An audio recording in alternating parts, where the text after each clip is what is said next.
Film institute అయిపోగానే 85లో మద్రాసు వెళ్తే కళ్ళు అన్న సినిమాలో హీరో చేశా. అది గుడ్డోడి పాత్ర. దాని తర్వాత ఎటు చూసినా నాకు మళ్ళీ క్యారెక్టర్లు రాలేదు, హీరో ఛాన్స్ రాలేదు. పెద్ద హీరో అవుతా అనుకున్నాను హీరో. కానీ ఒక 7-8 నెలల తర్వాత ఎవరో చెప్పారు రవిరాజ గారి ఇంటికి వెళ్ళాను. మార్నింగ్ వెళ్తే నాకన్నా ఈరోజు సాలిగ్రామంలో ఉన్నట్టుంది, దసపాలలో ఉన్నట్లేదు. వీళ్ళందరూ ఇక్కడ చాలామంది రవిరాజ గారి ఇంట్లో ఉండేవాళ్ళు. నేను ఆ గ్యాంగ్లో ఉండిపోయాను. మాకు పైన ఒక హట్టు ఉండేది. కాఫీకి అవసరప్పుడు కాఫీ, టిఫిన్కి అవసరప్పుడు టిఫిన్, ఒక సత్రంలో ఉండేది అది. మా వదిన గారి చేతంట. ఆ రోజులు ఎప్పటికీ మర్చిపోలేనున్నాయి. అలాంటి టైంలో ఏం చేయాలి, భీమవరం వెళ్ళిపోవాలి, ఇక్కడ ఉండాలని టైంలో నాకు సాహసపుత్రుడు అని అంజద్ ఖాన్ గారి పక్కన త్రోవుట్ క్యారెక్టర్ ఒకటి. ఆ రోజుల్లో ఇండస్ట్రీ అంత చాలా గొప్పగా చెప్పుకుంది.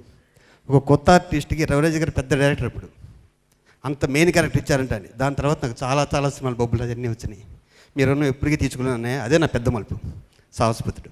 ఎందుకు పెట్టాం ఈ ఫంక్షన్, అబాస్ ఫాలో అవుతామేమో అని చాలా భయపడ్డాను.